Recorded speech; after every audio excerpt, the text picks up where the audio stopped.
James Horak has been my guest here on the Kevin Smith Show a number of times. I've asked James to do this show as sort of an open mic show, open line show. James, welcome to the show. Thank you, Kevin. How are you this evening? I'm doing well. Have you made your decision about whether we continue or not? No, that's obvious because you're still here. And we have a caller already. Caller, you're live on the Kevin Smith Show. Your first name and from where are you calling? Hello, Kevin and James. It's Jackie from Florida. Hello, Jackie. I was going back over your past shows. What was revealed to you, James, that showed you that this was your mission to study this experiment called us here on Earth? And also, what is the cause of our split mind, the aberrancy and the things that we have which come from our split mind? Very interesting questions and require a lot of expansion. I didn't realize any overall plan. I just knew there were things operating that I couldn't explain and that there was no one that I could talk to about it until I would say an incident that I had in the Navy that I've talked about. And as far as purpose, I would say that I've always been interested in people that could think beyond their immediate circumstance. I had a stepfather that was very grounded in what he believed and very conservative, but an extremely good man that I respected. And so that was a kind of what I used as a model of expectation for the people that I came across in life. And I knew that if I couldn't communicate with him, that I probably couldn't communicate with humanity in general. And it was only later on when I found people that were more outside the box. As far as split consciousness goes, split consciousness is the form of duality that we sublimate because it's here in the human existence. If you have something you can't change, if you can't alter it, you can't denigrate yourself because the condition exists, the human mind will attempt to sublimate it, and so that's what we've done. And in sublimating it, we've even concreted it and more. It's a condition that is a result of being in an imperfect environment and compensating the wrong way, and then eventually in the compensation mechanisms, it's just like in the sublimation process, you concrete it in.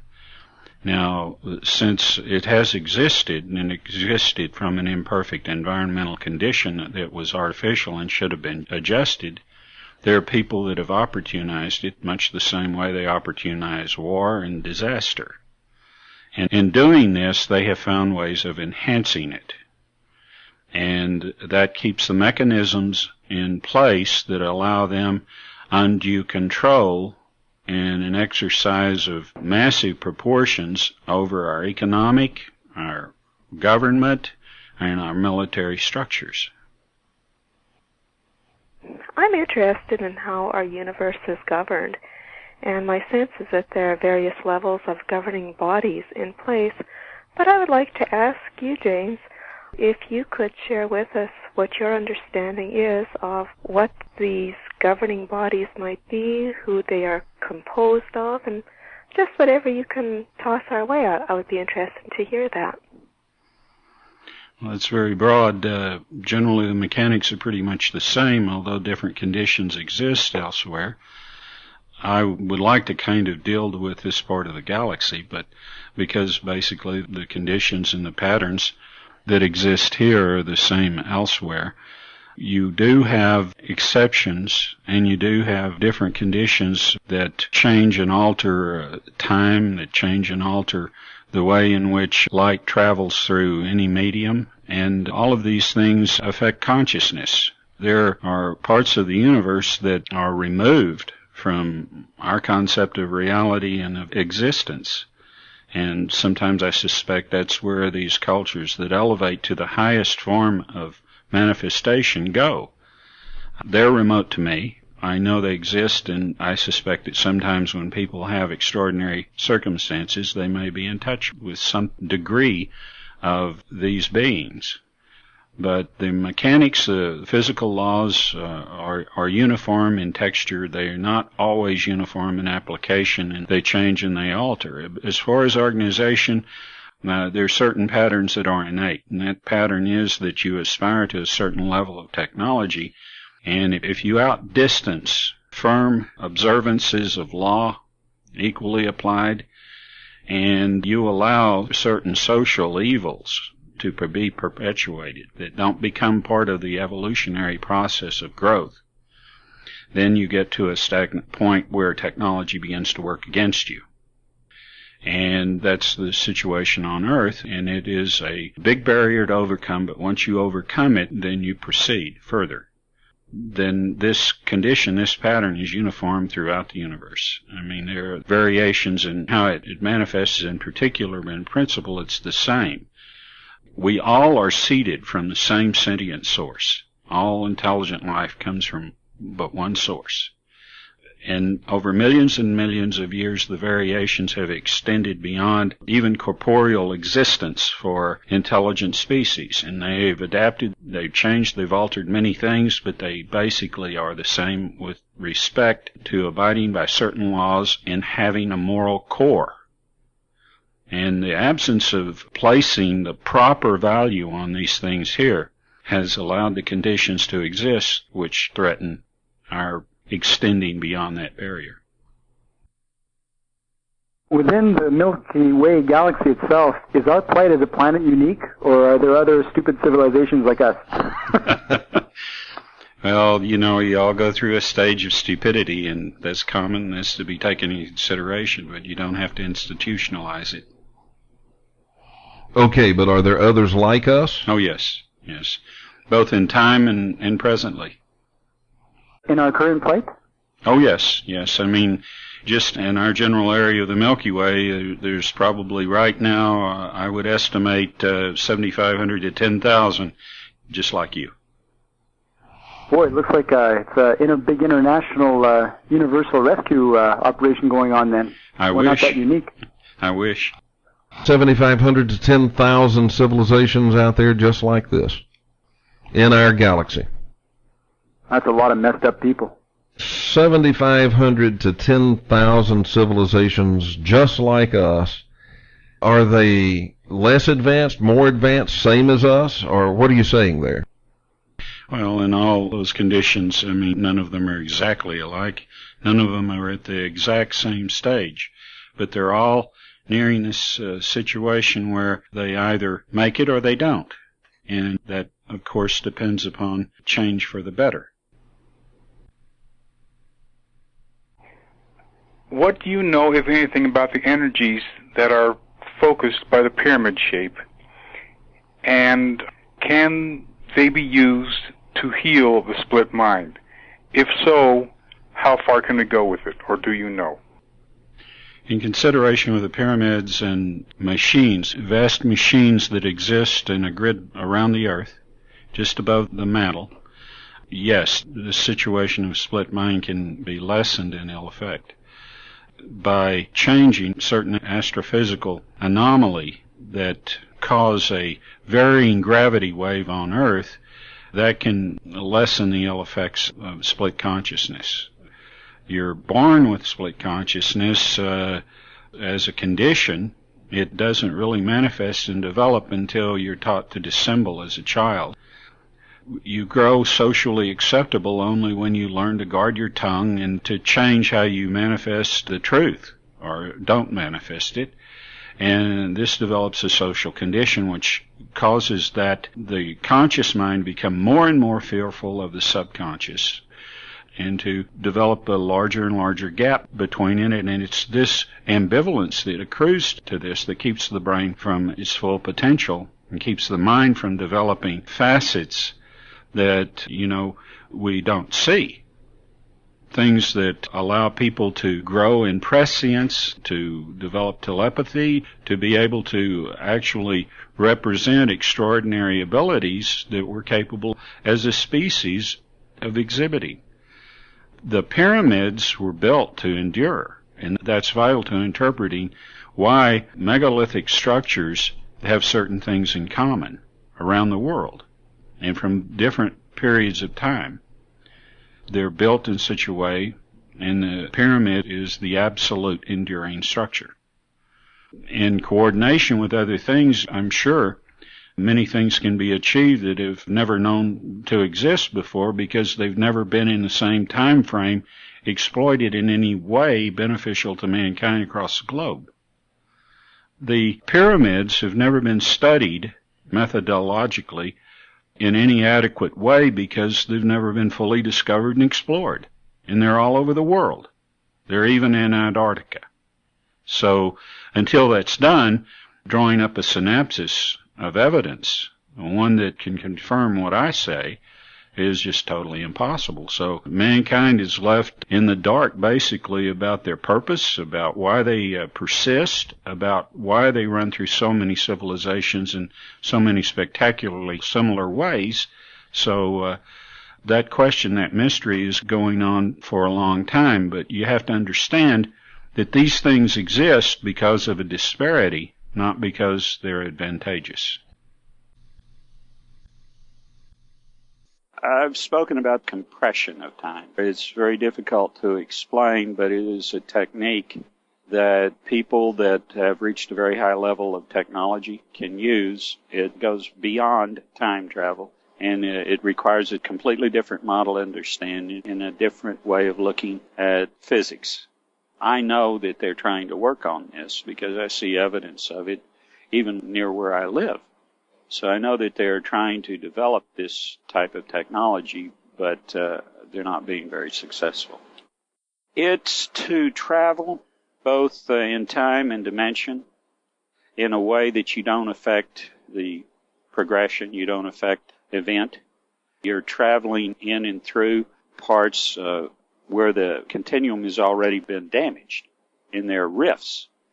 You can utilize this, but the way you utilize it, you develop a truer concept of time as being like a spring, and that it has a continuum in the path that that spring is designed, but you can take and compress it down, and where the points meet in that compression is where these rifts are, and you use these rifts like portals. It's like a stepping stone across a stream. Instead of actually stepping in the water, you step on the stones, and you just go right across the stream. Well, that's similar in concept. Now, that's a very simplistic way of looking at it, but if you're not familiar with the better model for wave theory and nonlinear progressions, then there's no other way to explain it. And, of course, that deals with physics that I'm sure that these secret projects attack, but they're not going to write about or disclose. And we have a flash message. When I was a young child, I had a dream or experience of some kind where I found myself in a bright place that seemed to be like the inside of a rough white tube. But it felt so wonderful, more than bliss. It was such a strong sensation that for many years I missed it, as if I had become instantly addicted to that feeling. I know this sounds like a religious question, but it happened, and I was wondering if it refers to some kind of natural state of our souls or awareness. Suffice it to say, you've been there before. Okay. And is this the natural state of the soul? Well, no, it's the elevated state of the soul, and for some reason you've chosen to come back into this mess. Is there any sort of feedback that the EMVs get from us? Not in your conscious sense. You have a tug on you from the EMVs once you've been there, like the dream that the gentleman was talking about, being inside one. Okay. But are they doing, I guess what I'm asking, are they doing whatever they're doing totally unconscious of whatever we're doing? They just have a different consciousness. It's not like ours. It has a wisdom of its own, and it has an emotional power and emotional feeling that's just, I can't describe it. these vehicles hold souls. And the question I had was, are those vehicles what we would call heaven? And I didn't really get an answer that satisfied me, so I was just wondering if he can explain that. All right. I think that the concept of heaven is taught through mythologies on Earth are rather childlike. I remember my grandmother talking about streets of gold and having stars in her crown and so forth, and she was very fundamentalist and very taken by looking at it that way. I think the idea that we continue to have purpose and community and to share knowledge, I think those far exceed the childlike attitudes that we are taught and values that are given and applied to perspectives of what we call happens to life after death. But I think if you refine it a little better and that you apply more purpose to it, I think the reality so vastly exceeds the fantasies that it's wondrous. And when you refine to spirit and the soul and mind combine, I think the actual manifestation of being able to share in a community that's immeasurable and that's endless in knowledge and experience, I think that's just the most wonderful thing that existence can give you.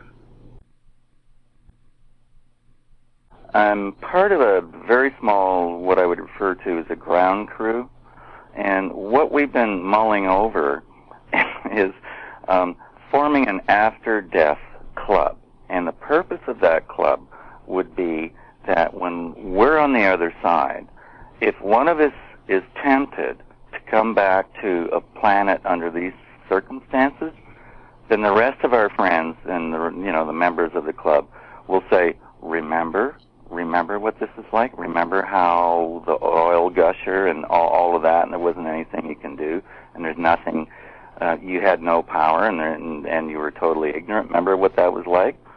So is it possible to form a club like that so that if there's a temptation to return to these conditions, that you got friends and members that will remind you that maybe it's not such a good idea to return? Interesting question. All right, James, what do you think about that? Well, that's very utilitarian. I think that'd be very interesting, but it's not necessary, because as a soul or a spirit inside an EMV, in a chamber of the EMV, you don't lack for knowledge. You don't lack for awareness. In fact, it's endless. And all you have to concentrate and focus on the questions and the curiosities that you may have about the others. It comes to you like love. So, no, you intelligently make that decision, and you make it based on whatever reasons that you may have to come back. And you're reinstituted into a cell, so that you may come back in the form of a woman or of a man. That's not your determination to make. But when you come back, it may take a while for patterns and things to come back to you, but you're going to adhere to many of the things that you had and knew before. And eventually you may have dreams, and you may have ways in which the past communicates with you, but you're serving some kind of a purpose, and there is a design already made out in which that purpose will be fulfilled. And it may be a small thing, it may be a large thing, it may be meant for someone you care about, it may be meant because you want to establish some kind of a profound statement. It could be anything. It will not change the course of history, but it may change the perspective for somebody involved in that course of history. When they think they're having a past life memory, it's not actually their memory, but they're tapped into something else. They're tapped into the what can we say? The Akashic records. They're tapped into someone else's memories, someone else's data. So it's coming to their mind, but they don't really remember it. It's someone else's memory. Is that what you're saying? Their mind, because of the way they perceive it and the way probably the psychiatrist put it across, probably makes them believe that it's their life, but they're actually seeing something, tapping into something for a different purpose that is close to them. You know, it could be past relatives from way back when, and for some reason they're psychic and they're just getting stuff and then they're believing it's them. Well, I think the best example of what I've been talking about with respect to people that, as you say, reincarnate, is that there's certain kinds of people that are compelled to be world travelers because they have an inner compulsion they can't explain to go out and find something, some connection that they know exists and that will unfold things for them. They feel incomplete in that respect, but they have a powerful sense of expectation. And sometimes they go out and they do find that extraordinary person or that extraordinary event that they become a part of that they will example. For instance, General Patton believed that it was a reincarnation of Alexander the Great. And he believed this when he was at West Point. And it just so happened that he became one of the greatest war generals in modern history. So you have to look at this, how this facilitates the personal sense of expectation. And then you begin to wonder, you know, that is a design which is one aspect or evidence that there is such a thing that we describe as reincarnation. Now, I'm not talking about reincarnation as a principle of religion, but reincarnation as something that a spirit may decide to do to accomplish something to affect people that they're concerned about or love. We came into this earth. It was our choice to come here for a lesson of the experience of duality. And the way to get out, or not get out, to leave the experience, I guess, to complete it, is basically try to be the best person you can be and try to, you know, raise your consciousness through meditation. Is that probably the best? And does it all kind of curtail around the earth, you know, going to a higher state around the 2012 area? Nothing is obedient to schedule on earth or anywhere else. This is what the biblical connotation, be ye not keepers of days, months, or seasons, means. There isn't a process that's connected with the elevation of the soul.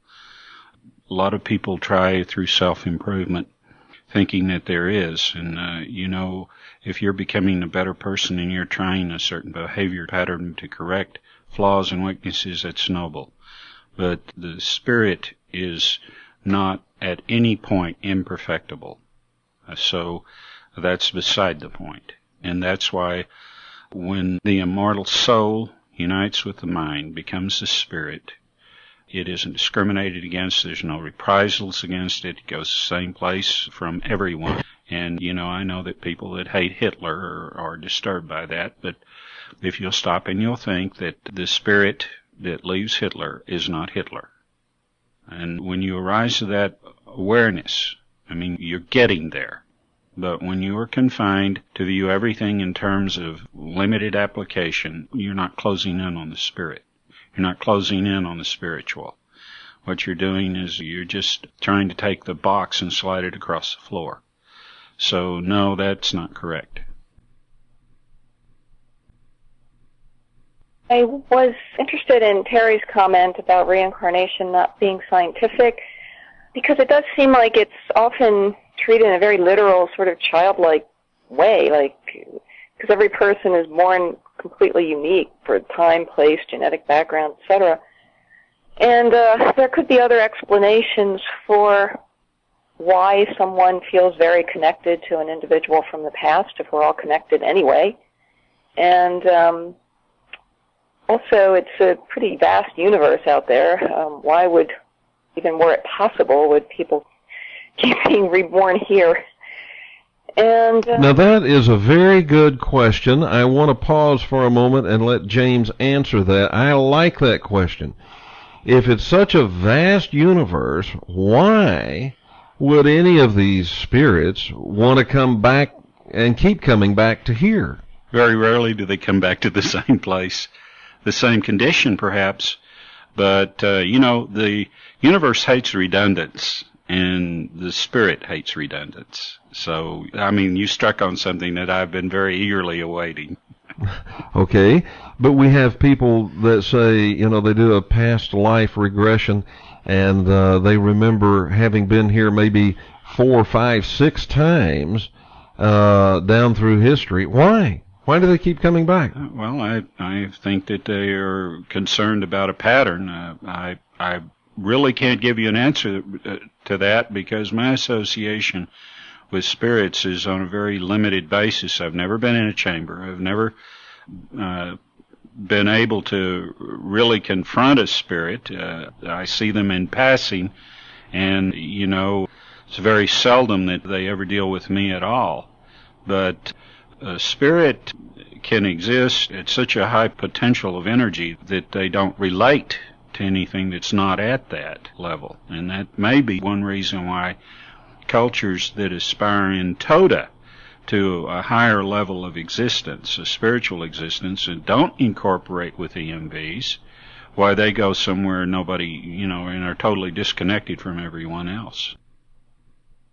Societies that believe totally in reincarnation, there is a tendency not to, to feel that everyone just deserves what is happening to them and not to implement much social justice unless they move beyond that. It's just kind of dangerous. I have noticed sometimes with people who take it very literally, a kind of smugness towards the sufferings of others, it's because of what they did in a previous life, as if anyone can understand what anyone has gone through in this life, much less these hypothetical previous lives. Well, you have in Christianity, which most of the Christian denominations do not buy the idea of reincarnation, but you have in Christianity, in the New Testament, the exact same concept that you just described. There was, I don't remember, the guy was blind or he was crippled, and the disciples asked Jesus, is it because of his sin or his parents' sin that this has happened to him? So there was a concept that the condition he's in, he deserves it, but why? Yeah. Yeah, that's true. People rationalize it all kinds of ways. That's true. I'm not really coming from a particularly Christian perspective on it, but yeah, sure, you can find that there. And now I'm going to ask James, since that concept appears in these cultures that believe very strongly in reincarnation, whatever your condition is, well, you deserve it because of your past life. That concept, in a little different variation, also exists in the New Testament with that story I just told about the disciples. So let me ask you, is that just a concept that emanates out of our humanness, or what's the basis for that concept even existing among us? Well, I think that we are aware that this is going on, and we are shaken by an experience that usually is passed off as deja vu. It can be good and it can be bad. Since Christ was brought up, Jesus Christ, I think that the most spectacular thing about Jesus Christ is he submitted himself to the human condition to actually own up to empathy. And that is the most beautiful religious view of a God that I can imagine. But reincarnation plays into doctrine sometimes, and then after it plays into doctrine, it's used or opportunized in teachings that are favorable to a form of society. But not every soul reincarnates. Ideally in the metaphysical you have 144 years of improvement or perfectibility of the soul, which isn't true. Like I said, the soul, the spirit is perfectible. It's perfected. The idea that it evolves like a human condition or whatever is anti-spiritual. In regards to the cartel, would the kingpin of those he mentioned be Lucifer? They've made out of Lucifer as a fallen angel, a Promethean figure. And that ought to tell you that their self-sublimation is from rewriting history, which they're very good at. So, yes, it's Lucifer. Can you explain about, are aliens demons, and we just have a misperception of what demons are? I wish they would take the word demons out of the dictionary. Okay, so they're just aliens, or other than us. Well, you can manifest things if you believe enough and have a collective consciousness with another group, conjuring, that sort of thing, but that's not real. You can force belief anything into existence for whatever purpose, but rational people that are outside that paradigm not going to share. There's a video on YouTube that's purported to be an unreleased transmission from the Apollo 20, where they had a woman with some sort of homeostasis device being removed from her, and I wondered if Mr. Horak had seen the video and had any ideas like where she came from, what they may have done with her after that, and if whoever she is from, if they know that she's gone, and if there's any sort of retaliation that may be coming from having taken that off of her. Thanks. Thanks for the call. I haven't seen the video, but I understand that that's a possibility, and there is no punishment exacted upon humanity on Earth for what may happen to an ET or an extension of an ET civilization in what they're doing here. I mean, it's like you come here, you're on your own, whatever happens to you, if you can be retrieved without interfering with the culture, you have to take what comes. And if they're careful, they have the means of doing that. And so if they decide they're going to come here, they understand it's at their own risk. Oh, yes, yes. And what does that say about us, that there has to be sort of this galactic or universal disclaimer put on coming here? Oh, well, that's kind of like a warning label, I guess. Yeah, if you decide you want to go to Earth, you can. But it's at your own risk, and whatever happens to you, and we're not getting involved. No, well, that's pretty much it. I mean, well, that's the only way it could be, because this is an experiment, and you get nowhere with an experiment you intrude upon. James Edgar Casey, I believe, talked in terms of prophecy being subject to change. Are the EMVs, or what surrounds them, or controls them, also subject to change? Does one affect the other regarding the totality of consciousness in terms of its organic nature? Are these intelligences facilitators, observers, or subtle subjugators? Surely they also depend on our feedback. After all, nothing exists in isolation.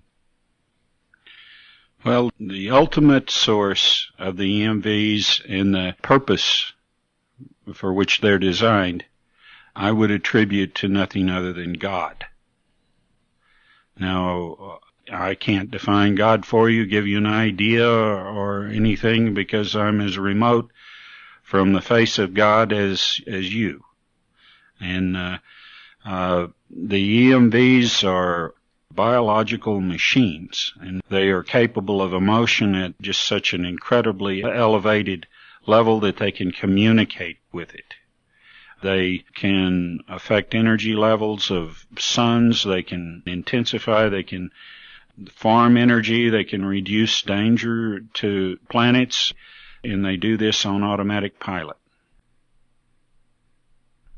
I was wondering, James, if the late Terence McKenna had a theory that the universe was evolving through time. You're getting more and more complex, or more and more complex at times we're evolving, I guess. More intelligence and more, complexity of I don't know if he meant that totally in the physical sense. I think he meant that also on the mental and the moral plane as well. And I was wondering what your idea would be on that subject. I like that very much. I look upon the universe as growing through consciousness, and that without moral core there's no direction, and that even astrophysics may seem happenstance, has been guided in designs driven by moral purpose. There are some prophecies among the Native Americans that say that, and especially the Native Americans in Central and South America, that say Quetzalcoatl will return, and that the sign of his return will be the serpent in the sun. Are you familiar with that? Yes. What in the world does that mean, the serpent in the sun? When that sign is made, when the EMVs line up across the sun, can be seen, that's the serpent in the sun, and that is the end of this experiment. So what do you mean when they line up? They'll look like a snake. They'll line up across, like they were one thread across the sun. Okay. So they make a formation. They get into a formation of some type, and that formation will look like a serpent. Yes. As we look at it against the sun. And why is that the end of this experiment? Well, that will signify the end of the experiment. It's not the reason, but it'll signify it because there are devout people that have kept that tradition true, and that is their form of reward. They were shown that at one time, and they were warned, keep this tradition, and when the time comes, no matter what happens, you will retain the experience because you were devout in keeping the history. So they don't get wiped out with everyone else? No, they'll get wiped out, but they will, when they go to the EMVs, they will be aware and have the wisdom of what happened here. No one else will. Everyone else will go to the EMVs, but they won't retain any wisdom. They'll be wiped clean of what happened here. Okay, so if this experiment comes to an end, we see the serpent in the sun, and then it's over. This experiment is over, and physical life here is finished. We go to the EMVs. What next? This time, the Earth will become a sun. The Earth will become a sun? Yes. Okay. This will be a binary system. And then you will see an amazing civilization on Jupiter. What's forming there now. And it will need 2 suns. I would have thought that Jupiter would be more likely to become a sun. No. Well, I understand that you said that it would be the Earth that becomes a sun. I understand that. But why Earth as opposed to Jupiter? Because the Earth is damaged. What's going on in Utah that I've described before is holding this planet together. Nothing else is. This planet is not stable anymore. Is it the moon that is responsible for locking man into his 5 senses? You mean not allowing him to extend beyond the 5 senses? Yes. It has a part to play in that. It's partly because the moon and the Earth observe an unnatural parity. And fluctuations that are constantly being made on the moon and affecting its gravity field affects Earth, but that's not the only factor. And the mechanics that went on to capture the moon for the Earth in order to make the Earth a stable living planet, like was once Mars when the moon was around Mars, these mechanics have been unstable over the course of the last 250,000 years or more. So what you've had is you've had an unhappy environment for the evolution of the human mind. And that's been exploited and perpetuated. It could have been adjusted, but, you have what is a class-driven society, and the powerful at the very top have exploited this, and over time, such a vast amount of time, their leadership has lost the connection and tradition to know it. But what of the science of people such as ourselves or human-like or anything like that as far as the gravity on Jupiter? It says if you weigh like 200 pounds, your weight there would be about 472.8. Would the beams be made out of titanium or something, or would we be strung like ants? Okay, thank you. Good question. What about that, James? On some of the moons of Jupiter, people live under ice. We think in terms of limitations based on purely material existence, and they can be changed and altered in so many ways just by the way the mind self-perceives. So, no, these conditions, extreme as they are, they have been exaggerated by science because science has a tendency to want to dehumanize the aspects of personal adaptability, the power to heal, the power to reach beyond the limitations that are imposed on us by media and civilization. They say we don't really know how to look for it, but they're looking for it. Well, what I'd like to add to that is the mind has such a powerful expectation.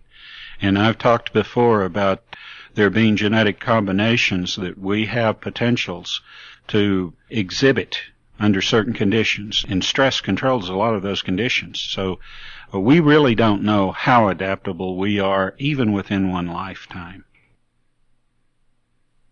The things we think have to be, in order for life to exist, are really fictional. Well, and they don't take in consideration the broadness of human adaptability, which is spectacular. There have been experiments run on that have proven that. The attempts right after World War II to make an aquatic man. They succeeded. They just couldn't bring the person back that they had altered to being able to survive underwater with a breathing structure of their very own on a combination of surgical and elemental changes. They took these volunteers, these were men on death row. And this is the Navy, and they made some changes. Now, I can't tell you exactly what the changes were, but I can guess. And then they filled their lungs with a combination of peroxide, and they were able to breathe underwater. And they put them in the sea, and they were fine until they brought them out. And it wasn't reversible. They couldn't make them into terrestrial breathing people anymore. So what, are they still swimming around out there? I imagine they terminated them.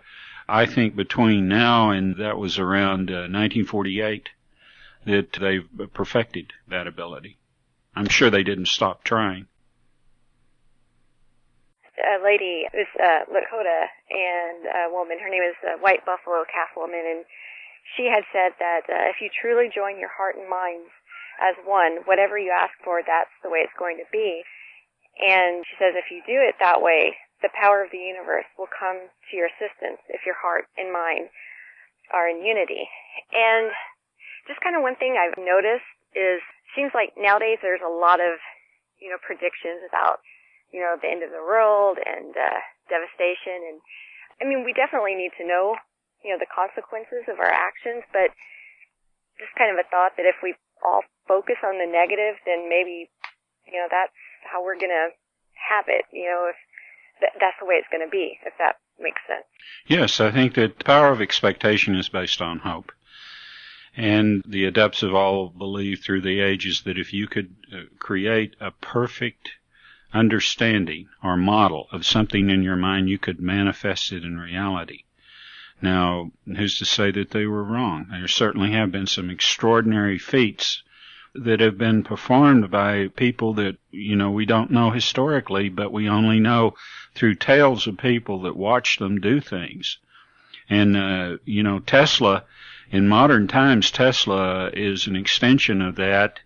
He was merely here when science could fabricate some kind of context to make it more palatable to the masses what he could do, but he was a wizard. He was a wizard because he understood things in nature that those around him didn't. So if you're looking for something, a device or a mechanism under which this lady's predictions can be true, you may never find it, but in tota, I would say she's right.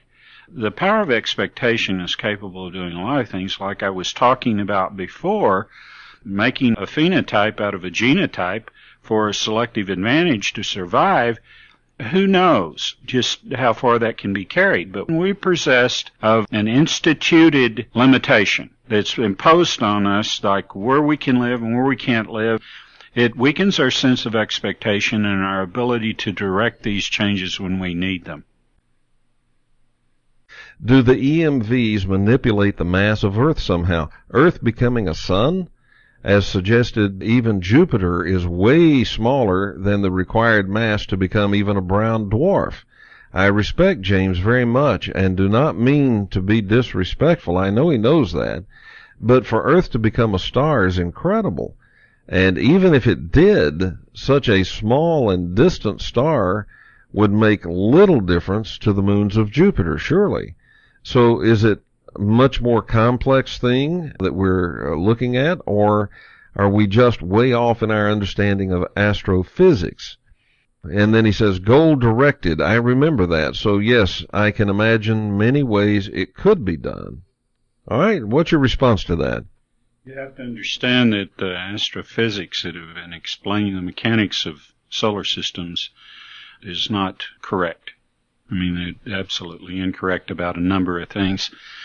First of all, ask them to explain how any star can survive at the energy levels most are at and not burn out in billions of years.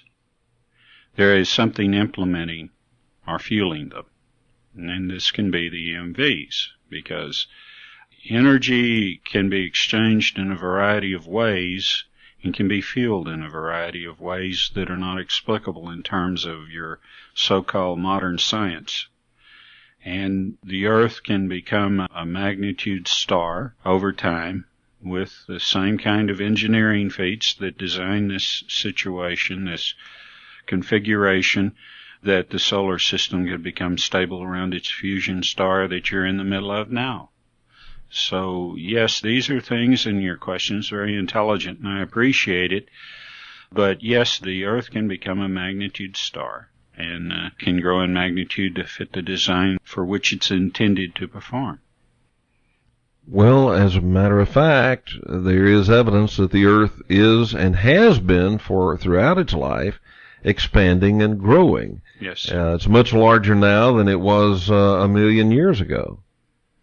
These things are not happenstance. It's one of the things that I've constantly professed about astromechanics, and that is that there is a design here, that there is an order, that there are mechanisms involved which allow a continuation of a system to become friendly to civilizations of sentient life and to allow them the lineage to get to a point to see whether they're going to be fit and capable to get over their own barrier. And if they are, then there are a lot more options that some people can imagine and some can't. But the options are unlimited.